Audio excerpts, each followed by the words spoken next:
Chennai super கிங்ஸோட whistle போடு நண்பா நண்பீஸ். Chennai super கிங்ஸ்க்கு இந்த ஐபிஎல் 2026ல் ப்ளே ஆஃப் போகிறதுக்கான வாய்ப்பு இருக்குது அப்படின்னு சொன்னால் நீங்கள் நம்புவீங்களா? இதை பற்றி தான் இந்த வீடியோவில் நம்ம டிஸ்கஸ் பண்ண போகிறோம். இப்போது குஜராத்துக்கு அகேன்ஸ்டாக சேப்பாக்கில் மோத போகிறாங்க. இந்த மேட்ச்சில் ஜெயிக்க போகிறாங்களா? இது ரொம்ப முக்கியமான ஒரு மேட்சும் கூட. இந்த மேட்ச்சில் ஜெயிச்சாங்கன்னா சென்னை சூப்பர் கிங்ஸ்க்கு அந்த கன்சிஸ்டன்சி அந்த மொமெண்டம் அப்படிங்கிறது வரும். இது எஸ்ஆர்ஹெச் அகேன்ஸ்டாக அன்றைக்கி தோற்றதுனால அது லைட்டாக இங்கே தவறுன மாதிரி இருந்தது. பட் ஆனால் எம்ஐ வந்து சலார் பலார்னு அடிச்சுட்டு இப்போ வராங்க. ஜெயிப்பாங்களா? குஜராத் டைட்டன்ஸ் தோற்று வராங்க. அவங்க டஃப் கொடுப்பாங்களா? இப்போது சென்னை சூப்பர் கிங்ஸ் ஜெயிச்சா இருக்கிற பொசிஷன்லேருந்து நல்லா மேலே போகலாம் அப்படிங்கிறதும் ப்ளே ஆஃப் வாய்ப்பு அப்படிங்கிறது கொஞ்சம் பிரகாசமாகும் அப்படிங்கிறதையும் தெரிவிச்சுக்கிறேன்னா, கீழே number 9 Lucknow Super giant, number 10 Kolkata Knight Riders, இவங்க நைட்டு மோத போகிறாங்க. அவங்களோட மேட்சோட ரிவ்யூவும் நீங்கள் பார்க்க போகிறீங்க. பார்க்கலாமா? இல்லை ப்ரிவ்யூ பார்க்க போகிறீங்க. பார்க்கலாமா? அப்புறம் சென்னை சூப்பர் கிங்ஸ் ப்ளே ஆஃப்ஸுக்கு போகும் அப்படின்னா எல்லாரும் என்ன கமெண்ட் பண்ணணும்? ஓவருக்கு 6 பால் தான், ஆனா நோ பால் போட்டா 7 பால் போடு. ஐபிஎல் பாப்பியா? ஜெனரல் லேடிஸ் அண்ட் ஜென்டில்மேன், இந்த கிரிக்கெட் தேர்தல் 2026ல் ஐபிஎல் 2026ல் சென்னை சேப்பாக்கில் நடக்க இருக்கக்கூடிய Chennai Super Kings versus Gujarat Titans மேட்சோட ப்ரீ அனாலிசிஸ் அண்ட் ப்ரிவ்யூ, லக்னோவில் நடக்க இருக்கக்கூடிய Lucknow Super Giant versus Kolkata Knight Riders மேட்சோட ப்ரீ அனாலிசிஸ் அண்ட் ப்ரிவ்யூ பார்க்க வந்திருக்கீங்க இந்த ஸ்பெஷல் கிரிக்கெட் ஆனந்தாஸ் ஷோவினிலே. இந்த ப்ளே ஆஃப்ஸ் கதை அப்படிங்கிறத வந்து முதலே நம்ம பார்த்துலாம். இப்போ சென்னை சூப்பர் கிங்ஸ் பொறுத்த வரைக்கும் எடுத்துக்கிட்டிங்க அப்படின்னா ஒரு நல்ல ஒரு விஷயம். இப்போ அடுத்தது சென்னை சூப்பர் கிங்ஸுக்கு 7 போட்டிகள் இருக்குது இந்த ஐபிஎல் 2026ல். அந்த 7 போட்டிகளும் வந்து லக்னோ கூட ஹோம்லேயும் அவேலையும் வந்து பார்த்திங்கன்னா 2 தடவை மோத போகிறாங்க. அப்புறம் எஸ்ஆர்ஹெச் கூட வந்து பார்த்திங்கன்னா ஹோமில் ஒரு மேட்ச் இருக்குது. இப்போ ஜிடி கூட ஒரு ஆட போகிற மேட்ச்சு, எம்ஐ கூட ஒரு ஆட போகிற மேட்ச்சு ஹோமில், டிசி கூட டெல்லியில் ஒரு பொட்டி கிரவுண்டில் ஆட போகிறாங்க. அகமதாபாத்தில் வந்து கிளைமேக்ஸ் அப்படிங்கிற மாதிரி இருந்துக்கிட்டு இருக்குது. ஸோ இதில் கவனிக்க வேண்டிய விஷயம் என்ன வந்து பார்த்திங்க அப்படின்னா, இந்த பாயிண்ட்ஸ் டேபிளுக்கு 5, 6, 7க்கு கீழே இருக்கிறாங்களே. இப்போ எல்எஸ்ஜி இவங்க எடுத்துக்கிட்டிங்கன்னா 9, 10க்குள்ளே புரண்டுக்கிட்டு இருக்கிறாங்க. எம்ஐ அவங்கள தேடிக்கிட்டு இருக்கிறாங்க. அப்புறம் டெல்லி கேபிட்டல்ஸ் பார்ப்போம் இப்போ எப்படி விளாட்றாங்க அப்படின்னு சொல்லிட்டு. ஜிடிக்கும் ஒரு ப்ளே ஆஃப் போகிறதுக்கான ஒரு வாய்ப்பு அப்படிங்கிறது எஸ்ஆர்ஹெச்சுக்கு அப்படிங்கிறதும் இருந்துக்கிட்டு இருக்குது. ஸோ ஆல்மோஸ்ட் மோதிர டீம்ஸ்லாம் வந்து பார்த்திங்க அப்படின்னா போராடுற டீமு, அதுக்கப்புறம் தான் அவங்களுக்கு அந்த ஐபிஎல்லே முடிஞ்சிச்சு அப்படிங்கிற மாதிரி ஒரு டீமாக இருக்குது. அப்படிங்கிறதுனால சென்னை சூப்பர் கிங்ஸ் வந்து இப்போ 7 மேட்ச்சில், அதாவது இன்னும் 7 மேட்ச் இருக்குது, அந்த மேட்ச்லாம் சேர்த்து இன்னும் 7 மேட்ச்சில் ஒரு 4 மேட்ச் ஜெயிக்கலாம். இப்போ பாயிண்ட்ஸ் வந்து பார்த்திங்க அப்படின்னா 6 பாயிண்டில் இருக்கிறாங்களா. ஸோ இப்போது 4ல் ஜெயிச்சாங்கன்னா 8 வரும். 14 பாயிண்ட்டோட Chennai Super Kings playoffs போகிறதுக்கு வாய்ப்பு இருக்குது. நல்ல வேளை சென்னை சூப்பர் கிங்ஸ்க்கு வந்து இந்த பாயிண்ட்ஸ் டேபிளில் டாப்பில் இருக்காங்களா, ஒரு பஞ்சாப் கிங்ஸ் கூடயோ இல்லை ஆர்சிபி கூடயோ ஒரு ராஜஸ்தான் ராயல்ஸ் கூடயோ ஒரு மேட்ச் இல்லை அப்படிங்கிறது ஒரு சந்தோஷமான ஒரு விஷயம். கேட் இப்போ ஓப்பன் ஆகிருக்குது. சென்னை சூப்பர் கிங்ஸ் பொறுத்த வரைக்கும் செய்ய வேண்டிய விஷயம் என்னென்னா, இப்போ வரைக்கும் இப்போ ஜெயிக்கிற மேட்ச்லாம் நடந்துக்கிட்டு இருக்குது. இந்த பவுலிங் ரொட்டேஷன், அந்த பிளானோட இந்த எக்ஸிக்யூஷன் சரியாக நடந்துக்கிட்டு இருக்குது. மேலே டாப் ஆர்டரில் வந்து ஒரு சஞ்சு சாம்சன் நல்லா பர்ஃபார்மன்ஸ் பண்ணுறாருன்னா, கீழே இருக்கக்கூடிய இந்த கலெக்டிவான பர்ஃபார்மன்ஸ் இது நடந்துகிட்டு இருக்குது. கேப்டன்சி நல்லா இருக்குது. இப்போ ஃபினிஷிங் மட்டும் மகேந்திர சிங் தோனி வந்து அதுவும் சரியாக நடந்ததுன்னு வைங்களேன், Chennai Super Kings play of போகிறத யாராலையும் தடுக்கவும் முடியாது அப்படிங்கிறத நான் முதலே தெரிவிச்சுக்கிறேன். இப்போவாவது உங்களுக்கு நம்பிக்கை கிடைக்குதா சொல்லுங்கள். நான் சொல்லிட்டேன் எந்தெந்த டீம் கூடலாம் மோத போகிறாங்கன்னு. இந்த டீம்ஸ்லாம் பார்த்துட்டு உங்களுக்கு நம்பிக்கை இருக்குதுன்னா திரும்பவும் கேட்டுக்கிறேன், எல்லோ கலர் ஹார்ட் போட்டு எஸ் அப்படின்னு கமெண்ட் பண்ணுங்கள். Chennai Super Kings play off போகும் அப்படின்னா. இப்போ ஜிடி மட்டும் சும்மா கிடையாது. சென்னை சூப்பர் கிங்ஸ் என்ன நிலைமையில் இருக்காங்களோ அதே போல் தான் ஜிடியும். இந்த மேட்ச்சில் ஜெயிச்சா ஜிடிக்கும் அப்படியே ஓப்பன் ஆகும். அடுத்து அவங்க மோதிர மேட்சஸ்லாம் வந்து பார்த்திங்க அப்படின்னா அவங்களுக்கும் கொஞ்சம் பஞ்சாப் கிங்ஸ் கூட மோத போகிறாங்க. ஆனால் ஆர்சிபி, பஞ்சாப் கிங்ஸ், ஆர்ஆர், நான் சொன்ன அந்த 3 டீம் கூடயும் மோத போகிறாங்க. அடுத்து எஸ்ஆர்ஹெச் கூட மோத போகிறாங்க. சிஎஸ்கே அளவுக்கு இவங்களுக்கு வந்து அவ்வளோ எஃபெக்டிவான மோசமான டீம்ப்பா, கடிச்சு தின்னுடுவாங்கப்பா ஆர்சிபி, பஞ்சாப் கிங்ஸ். இப்போ தான் ஆர்சிபிட்ட குத்து வாங்கிட்டு வந்தாங்க, திரும்பவுமா அப்படிங்கிறீங்களா? சரி, ஓகே, டன் பார்ப்போம். இதுதான் நிலவரம், கலவரம். பார்ப்போம். இப்போது இந்த மேட்ச்சில் ப்ரிவ்யூக்குள்ளே போகலாம். சேப்பாக்கில் பகலில் மேட்ச் நடக்குது அப்படிங்கிறதுனால இங்கே T20 வேர்ல்டு கப் முழுக்க பகலில் தான் நடந்துச்சு. நல்லா ரன் ஃபெஸ்ட்டாக, இல்லை முழுக்கல நிறைய மேட்ச் பகலில் நடந்துச்சு. ரன் ஃபெஸ்ட்டாக தான் இருந்துச்சு. 180 அசால்ட்டாக அடிக்க முடிஞ்சிச்சு, 190 அசால்ட்டாக அடிக்க முடிஞ்சிது. இங்கே டாஸ் பெரிய விஷயம் இல்லை அப்படிங்கிற மாதிரி தெரிஞ்சிருச்சு. சேப்பாக்கு வந்து வேங்கடே மாதிரி கிடையாது. அதனால் சேப்பாக் வந்து நம்ம கொஞ்சம் நிறைய விஷயத்த பேச வேண்டியது இருக்குதுன்னு சொல்லுவேன். நம்மளுக்கு எல்லாருக்குமே தெரியும் ஜிடியில் என்ன பிரச்சனை இருக்குது அப்படிங்கிறது கிளியராகவே தெரியும். அதாவது இப்போ ப்ரெஷர் ஃபுல்லாகவே சுப்மன் கில் மேலேயும் சாய் சுதர்ஷன் மேலேயும் விழுந்துருக்குது. அப்படின்னா போன மாதிரி சாய் சுதர்ஷன் 100 அடித்தார். ஒரு பிளேயர் 100 அடிச்சும் ஜிடி தோக்குறாங்க. அதுக்கு காரணம் போன மேட்ச்சில் ஆர்சிபி மேட்ச்சில் வந்து பார்த்திங்க அப்படின்னா அந்த சுயேஷ் சர்மாவோட ஒரு 18வது ஓவர் நினைக்கிறேன். சுயேஷ் சர்மாவோட 18வது ஓவர் 19வது ஜோஷ் ஹேசல்வுட், 19 வந்து புவனேஸ்வர் குமார் நினைக்கிறேன். அந்த 3 ஓவர் சூப்பராக போட்டு விட்டாங்க. அந்த 3 ஓவரில், அதுவும் கடைசி 4 ஓவரில் இவங்களால வந்து அடிக்க முடிஞ்சது. அது குர்னூல் பாண்டியாவோட கடைசி ஓவரில் தான் அடிக்க முடிஞ்சிச்சு. அது அங்கே தான் கொஞ்சம் ரன்ஸ் இன்க்ரீஸ் ஆச்சே தவிர கஷ்டப்பட்டாங்க, ரொம்ப கஷ்டப்படுறாங்க பேட்டிங் பொறுத்த வரைக்கும். ஸோ இப்போ இந்த மேட்ச் பொறுத்த வரைக்கும் எடுத்துக்கிட்டிங்க அப்படின்னா, மேட்ச் சேப்பாக்கில் பகலில் நடக்குது, டாஸ் பிரச்சனை கிடையாது. இந்த T20 வேர்ல்டு கப்பில் வந்து பார்த்திங்க அப்படின்னா சேப்பாக்கில் நடந்த மேக்ஸிமம் மேட்சஸ் எல்லாமே டேல நடந்துச்சு. எல்லாமே ஒரு மாதிரி ரன் ஃபஸ்ட் மேட்சுங்கிறத தாண்டி சேஸ் பண்ண முடிஞ்சிச்சு. சேஸ் பண்ணவங்களுக்கு பிரச்சனை இல்லை, 170 180 அசால்ட்டாக சேஸ் பண்ண முடிஞ்சிச்சு. ஸோ அதே நான் இங்கே எக்ஸ்பெக்ட் பண்ணுறேன். இன்னொன்று வந்து பார்த்திங்க அப்படின்னா, டீமை பற்றி பேசலாம் போது ஜிடி பற்றி என்ன பிரச்சனை அப்படிங்கிறது உங்களுக்கு நல்லாவே தெரிஞ்சிருக்கும். பட் இப்போது சிஎஸ்கே மேட்சை மட்டும் தான் நான் ஃபாலோ பண்ணுறேன், ஜிடி தெரியாதுன்னா நான் உங்களுக்கு சொல்கிறேன் கேளுங்க. ஜிடி பொறுத்த வரைக்கும் இப்போ ப்ரெஷர் அப்படிங்கிறது வந்து கில்லு மேலே மட்டும்தான் இருக்குது. சாய் சுதர்ஷன் அந்த ப்ரெஷர்லேருந்து ரிலீஸ் ஆகி அவர் ஒரு 100 அடிச்சிட்டாரு. ஆனால் அந்த 100 அடிச்சும் போன மேட்ச் ஆர்சிபி கிட்ட தோக்குறாங்கன்னா டெத் ஓவரில் அவங்க கோட்டை விட்டாங்க. ஒரு கட்டத்தில் 14 ஓவரில் 140, 16 ஓவர் 160. ஆனால் 220 230 போக வேண்டிய மேட்சை சுயேஷ் சர்மா, ஹேசில்வுட், புவனேஸ்வர் குமார் போட்ட யார்கர் எக்ஸிக்யூஷனில் வாஷிங்டன் சுந்தர், ஜாஸ் பட்லரு, அப்புறம் ஜேசன் ஹோல்டர் தான் கடைசியாக விவரிட் அடித்தார் குருணல் பாண்டியா கிட்ட. ஸோ பாருங்கள், கைவசம் 5 விக்கெட் இருந்தோ அவங்களால ஆக்சலர் அழுத்த முடியலங்கிறதும் போன சீசனில் அவங்களுக்கு இதான் அவங்களுக்கு சக்ஸஸ்ஃபுல்லாக இருந்துச்சு. 160 170 வந்து நாங்கள் டாப் 3 அடிச்சிருவாங்க. பின்னாடி இருக்கிறவங்க சேர்ந்து இன்னொரு 20 ரன் எக்ஸ்ட்ரா அடிச்சிருவாங்க. இவங்க இந்த சீசன் 200 அடித்தாலும் பார் ஸ்கோர் தான், இன்னொரு 20 ரன் எக்ஸ்ட்ரா 30 ரன் எக்ஸ்ட்ரா அடிக்கலாங்கிற மாதிரி தான் இருந்துகிட்டு இருக்குது. ஸோ பேட்டிங்கில் வந்து பிரச்சனைலாம் சொல்ல முடியாது, பிரச்சனை இருக்குது. சேஸபிள் ஸ்கோர் தான் இவங்க வச்சிருக்காங்களே தவிர ஃபைட்டபிள் ஸ்கோர் கூட கம்ஃபர்டபுளாக ஜெயிக்கிற ஸ்கோர் இவங்க அடிக்கவே மாட்டுறாங்க. சென்னை சூப்பர் கிங்ஸுக்கு இது போதுமானதே ஒரு விஷயம். ஆனால் சென்னை சூப்பர் கிங்ஸ் பொறுத்த வரைக்கும் நான் ஒரு விஷயம் கவனிக்கணும்னு சொல்கிறேன். பவுலிங்கில் போன Mumbai Indians match all out பண்ணது ஒன்று மும்பை இந்தியன்ஸ், வீக்கஸ்ட்டு மும்பை இந்தியன்ஸ் ஒன்று. இன்னொன்று வேன்கிரே வந்து ஒரு மாதிரி கிரிப்பு கிடச்சிது ஸ்பின்னர்ஸுகளுக்கு, பவுன்ஸ் இருந்தது ஸ்பின்னர்ஸுகளுக்கும் ஃபாஸ்ட் பவுலர்களுக்கும் இருக்குது. ஸோ இந்த விக்கெட்டில் வந்து பார்த்திங்க அப்படின்னா நீங்கள் எக்ஸிக்யூட் பண்ணால் போதும், அது உங்களுக்கு எடுத்து கொடுக்கும். பட் இங்கே சேப்பாக்கு எப்படி அமைச்சு கொடுக்க போகிறாங்கன்னு தெரில. இந்த பிளே ஆஃப்ஸ் மேட்சஸ் பிளே ஆஃப்ஸுக்கு போகணும் அப்படிங்கும்போது சேப்பாக்கு அந்த மாதிரியான விக்கெட்ஸ் அமைச்சு கொடுத்தாங்க அப்படின்னா ஓகே இந்த மேட்சும். பட் இந்த மேட்ச்சு சேப்பாக்கு அப்படிங்கிறதுனால நான் சில நம்பர்ஸ் சொல்லணும்னு நான் நினைக்கிறேன். அன்சுல் கம்போஜ் பர்பிள் கேப் வின்னராக இருக்காரு. பட் சேப்பாக்கில் அவர் வாங்கியிருக்காரு ஒரு பஞ்சாப் கிங்ஸ்க்கு அகேன்ஸ்டா. அடுத்து டிசி கிட்ட வாங்கினாலும் விக்கெட்ஸ் எடுத்துருக்கிறாரு.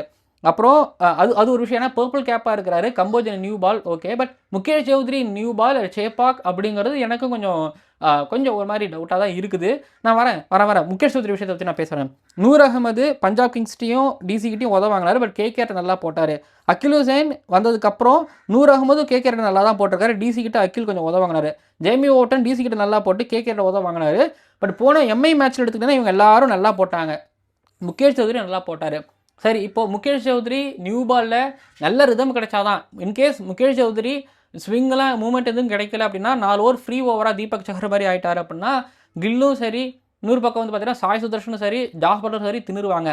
பட் கில்லுக்கு இந்த just outside off stump இல்லைனா வந்து பார்த்திங்க அப்படின்னா சூரியகுமார் யாதவ் ஒரு ஃபீல்ட் செட் வச்சுருந்தாங்கல்ல, இல்லை விராட் கோலிக்கு சிராஜ் ஒரு ஃபீல்ட் செட் வச்சுருந்தார்ல, ஃபார்வர்ட் ஷார்ட் லெக் இல்லை ஃபார்வர்ட் ஷார்ட் லெக்கில் இங்கே வந்து பார்த்திங்கன்னா ஷார்ட் மிட் விக்கெட்டு இப்படி வச்சு உள்ளே வச்சுட்டு எக்ஸ்ட்ரா கவர் தள்ளி வச்சுட்டு அப்படி கூட போடனாலும் போடலாம். ஸோ அவர் வந்து இன்கமிங் டெலிவரிக்கு வந்து ஃப்ளிக் ஆட வைக்கிற மாதிரி ஃப்ளிக் ஆட வைக்கிறதோ இல்லைனா வந்து அதான் ஸ்லிப்புக்கு ஃபீல் செட் வச்சுட்டு இங்கே இங்கே ஃபார்வர்டில் ஒரு ஃபீல்டர் லெக் சைடில் வச்சுட்டு போடுறனாலும் போடலாம். இது முகேஷ் சௌத்ரிக்கு கை கொடுத்ததுன்னா ஓகே. பட் இனிஷியலாக விக்கெட்டில் எதுவும் மூவ்மெண்ட் இல்லைனா கில் அடிக்கிறாரு அப்படின்னா அவ்வளோதான். சரி, கில் அடிக்கிறனாலும் ஜாஸ் பட்லராவது வந்து அடிப்பாருங்கிறதையும் நாங்கள் தெரிவிச்சுக்கிறேன் ஒரு விஷயம். பட் சாய் சுதர்ஷன் அப்புறம் வந்து பார்த்திங்க அப்படின்னா வாஷிங்டன் சுந்தர் இவங்கெல்லாம் தமிழ்நாடு பிளேயர்ஸ் அப்படிங்கிறதுனால, ஷார்கான் தமிழ்நாடு பிளேயர்ஸுங்கிறதுனால அடிப்பாங்கங்கிற ஒரு நம்பிக்கை இருக்குது. சாய் சுதர்ஷன் வர்சஸ் சென்னை சூப்பர் கிங்ஸ்னாலே அந்த நம்பர்ஸ் அப்படிங்கிறது நல்லா இருக்குது.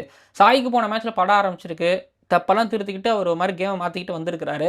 நான் இந்த மேட்ச்சில் ஒரு 100 எதிர்பார்ப்பேன். கண்டிப்பாக சேப்பாக்கில் ஆடுறாரு, 70-80 எதிர்பார்ப்பேன். அவர் 100 அடிச்சிட்டானா இந்த டீம் ஜெயிச்சிருமா அப்படின்னு ஒரு கேள்வி உங்களுக்கு வருது இல்லை, ஜெயிக்கும் அப்படின்னு நான் நம்புறேன்னு கூட வச்சுக்கோங்களேன். பட் இங்கே இன்னொரு விஷயத்தை நான் தெரிவிச்சுக்கிறேன். Overton England, Jos Buttler England key wicket. இப்போ அவங்களுக்கு டாப் ஆர்டரில் பாருங்கள், நம்பிக்கை இல்லையோ பட் ஸ்டார்ட் ஒரு பட்லர்கிட்டேருந்து கிடச்சிரும். அவர் ஒரு சீனியர் கிரிக்கெட்டரு. ஸோ அவர் மேலேயும் தனிப்பட்ட வகையில் ஒரு ப்ரெஷர் இருக்குது. அது ஓவர்டன் யூஸ் பண்ணிப்பாரா? அகில் ஹுசைன், நூர் அகமது இப்போ மிடில் ஓவரில் ஸ்பின்னர்ஸ் வருவாங்க. Left hander right hander does not matter. நான் அகில் ஹுசைன் எல்லாருக்கும் போட்டுக்கிட்டு இருக்காரு. ஓகே, ரொம்ப வளவலன்னு பேச வேணாம். சிஎஸ்கேவோட பவுலிங் கான்ஃபிடென்ட்டோட வந்து சேப்பாக்கில் போட்ட பழைய நம்பர்ஸ்லாம் மறந்துட்டு இங்கே போடுவாங்க. ஒன்று ஜெயிக்கிறதுக்கு காரணம் இந்த எக்ஸிக்யூஷனு, ரூத்லெஸ்ஸான கேப்டன்சி, இதுதான். அதை எக்ஸிக்யூட் பண்ணாங்கன்னா ஜிடி ஒரு டீமே கிடையாது பேட்டிங் பொறுத்த வரைக்கும். இப்போ பவுலிங் எடுத்துக்கிட்டிங்க அப்படின்னா ஜிடி அப்படி கிடையாது. பிரசித் கிருஷ்ணா, முகமது சிராஜ், அப்புறம் ராஷித் கான். இப்போ ராஷித் கான் வர்சஸ் மிடில் ஓவர்ஸ்னு வச்சுக்கலாமா? யாருன்னா சர்ஃப்ராஸ், டிவால் பிரவிஸ், சிவம் துபே இவங்க வச்சுக்கலாம். பட் நியூ பாலில் அந்த பொதுவாக லெஃப்ட் ஹேண்டர்ஸ்களுக்கு இந்த நியூ பாலில் வந்து சிராஜ் நல்லாவே போடுவார். மேலே வந்து பார்த்தீங்க அப்படின்னா Sanju Samson and Ruturaj Gaikwad right handers வராங்க. மேலே ஒரு சஞ்சு சாம்சன் நல்லா விளையாண்டா தான் டீம் ஜெயிக்குது. சஞ்சு சாம்சன் அட்லீஸ்ட் ஒரு 50யாவது அடிக்கணும். சஞ்சு சாம்சன் 100 அடித்தா தாராளமாக ஜெயிச்சிடுறாங்க. பட் இங்கே ரபடா சேப்பாக்கில் எப்படின்னு எனக்கு தெரியல. மீன்ஸ் கொஞ்சம் டவுட்டு தான். பட் சேப்பாக்கில் நல்லா போட்டார். சேப்பாக் ஒரு அசிஸ்ட் பண்ணிச்சுன்னா சென்னை சூப்பர் கிங்ஸ் கொஞ்சம் கஷ்டம் தான். ஏன்னா சென்னை சூப்பர் கிங்ஸ் எம்ஐடி ஜெயிச்சாங்க. சஞ்சு சாம்சன் 100 அடிச்சதுனால ஜெயிச்சாங்க. இங்கே ஒரு கிறிஷ் பகத் மாதிரியோ இல்லைனா வந்து ஹர்திக் பாண்டியா மாதிரி பூரா எக்ஸிக்யூட் பண்ணுற பவுலர்ஸ் இங்கே இருக்க மாட்டாங்க. இப்போ ரபடா, சிராஜ், சிராஜ் கூட வச்சுக்கோங்க. பிரசித் கிருஷ்ணா அந்தளவுக்கு மோசமாக எக்ஸிக்யூட் பண்ண மாட்டாருன்னு கூட நாங்கள் சொல்லிக்கிறேன். ஒன்று மிடில் ஓவர்ஸில் இப்போ ராஷித் கான் போடுறதுக்கு இருக்கிறாரு. இப்போ சாய் கிஷோரை கூப்பிட்டு வாங்கப்பா, ஏதாவது இருக்குதா உங்களுக்கு, சாய் கிஷோரை கூப்பிட்டு வாங்கப்பா அப்படிங்கிற மாதிரி எனக்கு தோணுது. மானவ் சூத்தர் ஓகே, ஒரு யங் ப்ராஸ்பெக்ட் இப்போ ஓகே, பட் சாய் கிஷோர் எடுத்துருவாங்களேன் ஸ்பின்னரா அப்படிங்கிற மாதிரி எனக்கு தோணும். அவர் எடுத்துகிட்டு வந்து ஜெயிச்சிட்டாங்கன்னா ஓகே, அதை ஓகே எடுத்துகிட்டு போகலாம். இப்போவும் வந்து பார்த்தீங்கன்னா அவங்களோட பிளான் ஒரு மாதிரி என்ன சொல்கிறது, எம்ஐக்கு அகேன்ஸ்டாக 3 விக்கெட் எடுத்தாச்சு. அப்புறம் நமன்தீர் திலக் வர்மா அடிக்க விட்றாங்கன்னா, போன மேட்ச் 200 ரன் அடிக்க விட்றாங்க அப்படின்னா பவுலிங்கில் ஏதோ பிரச்சனை இருக்குது. லெங்த்தில் வச்சுக்கிட்டே இருந்தாங்க, ஷார்ட் லெங்த்தில் வச்சுக்கிட்டே இருந்தாங்க. அங்கே தெளிவாக அடிச்சிட்டாங்க. இப்போ அதே போல் ஒரே பிளானோட வந்து சென்னை சூப்பர் கிங்ஸில் வந்தாங்கன்னா, சென்னை சூப்பர் கிங்ஸ் நான் வந்து இன்னும் உச்சாணி உயரத்தில் வைக்கல, வாய்ப்பு இருக்குது ஜிடிக்கும். ஆனால் ஜிடி எங்கேயோ தடுமாறுறாங்க, எங்கேயோ தப்பு பண்ணுறாங்கங்கிறது வந்து அதை நான் தெரிஞ்சுக்க முடியுதுங்கிறதையும் நாங்கள் தெரிவிச்சுக்கிறேன். பட் சென்னை சூப்பர் கிங்ஸ் வந்து எஸ்ஆர்ஹெச்சில் தோத்தாங்க, அதுவும் லாஸ்ட்டாக தோத்தாங்க. பவுலிங் கலக்கிட்டாங்க, பேட்டிங்கும் கொஞ்சம் ஒரு மாதிரி நல்லா வந்துக்கிட்டு இருக்குது. ஸோ ஓவரால் பேட்டிங்க்கு ஏற்ற பவுலிங் ஏற்ற பேட்டிங் அப்படிங்கிறது சென்னை சூப்பர் கிங்ஸ்கிட்ட இருக்குது அப்படிங்கிறதையும் நான் தெரிவிச்சுக்கிறேன். இந்த மேட்ச்சில் ஜிடி ஜெயிப்பாங்களா, சிஎஸ்கே ஜெயிப்பாங்களா? சிஎஸ்கே ஜெயிப்பாங்க. மதியம் சம்மரில் சிஎஸ்கே ஜெயிப்பாங்க. 100 யார்கிட்ட வரப்போகுதுன்னு எனக்கு தெரில. பட் சிஎஸ்கே 53% ஜெயிக்கிறதுக்கான சான்ஸ் இருக்குதா நான் பார்க்குறேன். 47% ஜிடி ஜெயிக்கிறதுக்கான சான்ஸ் இருக்குதா நான் பார்க்குறேன். பார்ப்போம். வீடியோ நிறைவடையில் ஃபஸ்ட்டு பார்ட் முடிஞ்சிருக்குது. இப்போ சிஎஸ்கே ஜெயிச்சாங்கன்னா 2 பாயிண்ட் கிடைக்கும், மேலே போவாங்க. இப்போ அடுத்து இந்த 9வது பாயிண்ட்லையும் 10வது பாயிண்ட்லையும் இருக்கிற அந்த 2 பயலும் இருக்கானு இல்லையா, அடிச்சுட்டு போடுறாங்க. அவங்கள பற்றி நம்ம பேசிட்டு வந்துடுறேன். முழுசாக பார்க்கணாலும் பாருங்கள். சிஎஸ்கே ஃபேன்ஸ் உங்களுக்கு இதோட வேலை முடிஞ்சிருச்சு. இதுக்கப்புறம் நீங்கள் ஃபுல்லாக பார்க்குறீங்கனாலும் பாருங்கள். ஐயோ இருங்க, இது முக்கியமான விஷயம் இருக்குது. இப்போ நான் சொல்லிட்டேன்ல, பின்னாடி டெத் ஓவர்லையும் சிவம் துபேவுக்கு ராஷித் கான் வந்து போடுவார், ரபடாவும் வந்து போடுவார், கார்த்திக் சர்மாவுக்கு பின்னாடி வந்து போடுவார். Rabada south African, Dewald Brevis south African. ஆனால் இந்த இடத்துல நான் ஆயுஷ் மாத்திரை மிஸ் பண்ணுறேன். மேலே ஓப்பனிங்கில் எனக்கு ஆயுஷ் மாத்திரை நான் மிஸ் பண்ணுறேன். அவர் இருந்தாருன்னா கொஞ்சம் அந்த ஷார்ட் பால் புல்லாம் எடுத்து அடித்து ஆடுவார். ரபடாவுக்கு ஒரு மாதிரி ஜிக்கு சீறிட்டு வந்ததுன்னா காலி. நான் சொல்கிறேன்லங்க, ரபடா, சிராஜ் ஃபுட்பால் ஸ்கோர் கண்ணில் காமிச்சிட்டாங்கன்னா சிஎஸ்கேவுக்கு லாஸ் கண்டிப்பாக இருக்குதுன்னு நான் நினைக்கிறேன். தோனி வந்தாருன்னா பின்னாடி டெத்தோவில் ஒரு ரபடா, ராஷித் கான் எடுத்துகிட்டு வருவாங்க. அதுக்கப்புறம் சிராஜையும் பார்க்கலாம்னு நினைக்கிறேன். தோனி வருவாரா? தோனி வரணும். தோனி வந்தால் இப்போ எனக்கு ஃபிட்டாக இருக்கிற மாதிரி எனக்கு தெரியும். ஃபினிஷிங் அவர் சரியாக பண்ணாருன்னா அப்படின்னு நான் நினைக்கிறேன். ஓகேங்களா? ஓகேங்க, இது முடிஞ்சிருச்சுன்னா இப்போ அடுத்தது எல்எஸ்ஜி வர்சஸ் கேகேஆர், அந்த 9வது 10வது பிளேஸில் இருக்கிறாங்க. ஞாயிற்றுக்கிழமை 7 மணிக்கு மார்க்கியூ ஸ்லாட்டு எல்எஸ்ஜிக்கு கிடச்சிருக்குது. ப்ரைம் டைம் எல்லோரும் பார்ப்பாங்க. இவங்க விளையாடுற கிரிக்கெட் பார்க்கும்போதே எனக்கு பார்க்கக்கூடாதுன்னு எனக்கு தோணும். எனக்கு அந்த பிளேயர்ஸ் அடிக்காமல் போகிறதுலாம் பிரச்சனை கிடையாது. இந்த பிளேயர்ஸ் அடிக்காமல் போகிறதா எனக்கு பிரச்சனை கிடையாது. என்ன பிரச்சனை அப்படின்னா இவங்களோட பிளானு தான். இவங்களோட பிளான் தான். இதில் வந்து மார்க்ரம், பண்ட்டு, பூரான், பதோனி யாரும் ஒத்துமையாக அவங்க ஒன்றா விளையாடவே இல்லை. தனித்தனியாக அப்படி சொல்ல பாஸ். நான் எப்படி சொல்கிறேன்னா, இவங்களுக்கு இந்த பிளான், இவங்களுக்கு இந்த ரோலு, இவங்களுக்கு இங்கே தான் ஆட போகிறாங்க, இவங்க இதில் ஆட போகிறாங்கன்னு அப்படி இருந்ததே கிடையாது. சரியாக ஆடாதனால மாற்றுறாங்களா, இல்லை சரியாக ஆடணுன்னு மாற்றுறாங்களா, எதுவுமே தெரியாது, எதுவுமே விளங்காது. ஒரு மாதிரி ஒரு கிரிக்கெட் ஒன்று ஆடுவாங்க. பார்க்குற ஆடியன்ஸ்லாம் நம்மளை வந்து முட்டாள் அப்படிங்கிற மாதிரி நடத்திப்பாங்க. முகுல் சௌத்ரி ஒரு மேட்ச் அடித்து ஜெயிக்க வச்சார், அதில் ஜெயித்தாங்க. அதுக்கப்புறம் அதுவும் இந்த கேகேஆர் கூட தான் அடித்து ஜெயித்தாங்க. இப்போ அவங்க கூட தான் மோதவும் போகிறாங்க. இப்போவும் என்ன செய்ய காத்திருக்காங்கன்னு எனக்கு தெரில. இதனாலே பவுலிங் வந்து பார்த்திங்கன்னா இந்த கன்சிஸ்டன்சி அவங்க தவற விடுறாங்கன்னு எனக்கு தோணுது. இந்த பவுலிங் அட்டாக், இந்த பேட்டிங் அட்டாக், இதை வச்சுக்கிட்டு நீங்கள் அடுத்த சீசனில் பாருங்கள், நிக்லஸ் புரான் வேறு டீமுக்கு போயிடுவார் ஷுவராக. ஷமி தெரியல, பட் நிக்லஸ் புரான் எனக்கு தெரிஞ்சு எம்ஐக்கெலாம் போயிடுறதுக்கு வாய்ப்பு இருக்குது. விடுங்கடா அப்படின்ட்டு போயிடுவாருன்னு எனக்கு தோணுது. இல்லை வேறு எந்த டீமுக்கு போனாலும் நல்லா ஆடுவாண்டாங்கிற மாதிரி இருப்பாருன்னு எனக்கு தோணுது. எல்எஸ்ஜி என்னை இவ்வளோ புலம்பு வச்சுக்கிட்டே இருக்காங்க. பேட்டிங் ஆட்டம் மாற்றி ஆர்ஆர் கூடலாம் ஜெயிக்க வேண்டிய மேட்ச் படுங்க எவ்வளோமா தோத்தாங்க. ரொம்ப ரொம்ப சங்கரமாக ஆயிடுச்சாங்க அந்த மேட்ச்லாம் பார்த்துட்டு. கேகேஆர் கடைசியாக ஆர்ஆர் ஜெயிச்சுட்டு வந்தாங்க. அவங்களுக்கு அந்த ஒரு கான்ஃபிடென்ட் அப்படிங்கிறது இருக்குது. அங்கே ரஹானே அவர் நம்மளுக்கு கொஞ்சம் சோதிப்பார், அவரோட பதில்கள், அவர் வந்து பேசுகிறது எல்லாமே. அங்கே நரேன், வருண் சக்கரவர்த்தி, ஒரே ஒரு பிளேயர் எனக்கு ரொம்ப பிடிக்கும். 2 பேர் பிடிக்கும் பேட்டிங்கில். ரகுவன்ஷி எனக்கு ரொம்ப பிடிக்கும் பேட்டிங்கில். பவுலிங்கில் எனக்கு கார்த்திக் தியாகி பிடிக்கும். இவங்களுக்காக நான் அந்த மேட்ச் பார்க்கலாம். எனக்கு இவங்களுக்காக தான் நான் மேட்ச் பார்ப்பேனே. ஒரு காலத்தில் கம்பீருக்காகலாம் பார்த்துக்கிட்டு இருந்தேன், பிடிக்கும். ஏன்னா அந்த டாக்டிக்கல் மைண்ட் அப்படிங்கிறது இருக்கும். இப்போ அதெல்லாம் அங்கே ரொம்ப மிஸ் ஆகுது. இப்போ இப்படி ஒரு பேட்டிங் லைனப்புக்கு அகேன்ஸ்டாக இப்போ இவங்க அப்படி ஆட போகிறாங்க. நான் சொல்லுவேன், கார்த்திக் தியாகி இந்த பேட்டிங் லைனப்லாம் பார்க்காத, நீ போய் போடு. நீ பெரிய பர்ஃபார்மன்ஸ் பண்ணிட்டு வரணும். வருண் சக்கரவர்த்தி நரேனுக்கு இங்கே லெஃப்ட் ரைட் காம்பினேஷனும் கிடைக்குது.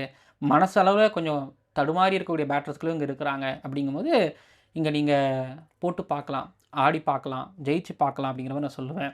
கம்பேக்கும் கொடுக்குறாங்க இவங்க கிட்ட இருந்து. ஆர்ஆர் கிட்ட வந்து பார்த்தீங்கன்னா நரேன், கார்த்திக் தியாகி, அப்புறம் வருண் சக்கரவர்த்தி நல்லா போட்டு Varun Chakravarthy player of the match award வேறு வாங்கியிருந்தாருன்னா வச்சுக்கோங்களேன். இன்னொரு பக்கம் நீங்கள் கேகேரோட பேட்டிங் எனக்கு இவங்ககிட்ட பேட்டிங்காவது கன்சிஸ்டண்ட்டாக இருக்குது. இப்போ இதில் போன மேட்சை தோற்றுருக்க வேண்டியது தான். ரின்கு சிங், அனுகுல் ராய் அடித்தாங்க. ரின்கு சிங்கை கேட்சை வேறு விட்டாங்க. ஆனால் இதில் பாருங்கள், ஒரு மேட்ச் க்ரீன் அடிச்சிருப்பாரு, ஒரு மேட்ச் ரகுவன்ஷி அடிச்சிருப்பாரு. மேலே பேட்டிங் ஆடுற அந்த ஓப்பனிங் தான் யாருன்னே எனக்கு ரஹானே தவிர்த்து வேறு யாரும் முக்கிய மாட்டுறாங்க. அவங்களும் மாற்றிக்கிட்டு இருக்காங்க.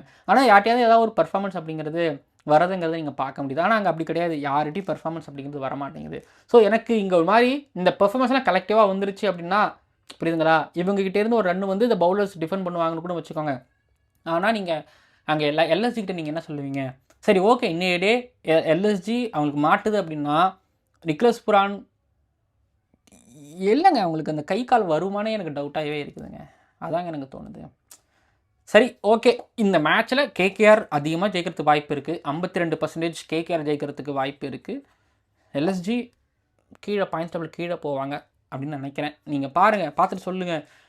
ஒரு மாதிரி சுத்தமாக டிமோட்டிவேட்டடாக டவுனாக இருக்கிற ஒரு டீமும் 2 டீமும் மோத போகிறாங்க. அதில் கேகேஆராவது பரவாயில்லன்னு நான் சொல்லுவேன். அவங்க போன மேட்ச் வின் பண்ணி அவங்க மேலே ஒரு பக்கம் ஒரு ஃபைட் அந்த யங்ஸ்டர்ஸ்கிட்ட பார்க்க முடியுது. ஓகே, டன், பார்ப்போம். வீடியோ நிறைவடைகிறது. மறக்காமல் சப்ஸ்கிரைப் பண்ணிடுங்க. இந்த மேட்ச்சில் யார் ஜெயிப்பாங்க அப்படின்னு கமெண்ட் பண்ணுங்கள். நம்ம சேனலில் கேகேஆர் ரசிகர்கள் நிறைய பேர் இருப்பீங்க. பண்ட்டுக்கு எங்கேயாவது ஒரு நல்லது நடந்துருமா அப்படின்னு யோசிக்கக்கூடிய ரசிகர்களும் இருக்கீங்க. பார்ப்போம். வீடியோ நிறைவடைகிறது. அடுத்த வீடியோக்குள்ள நான் சந்திக்கிறேன்.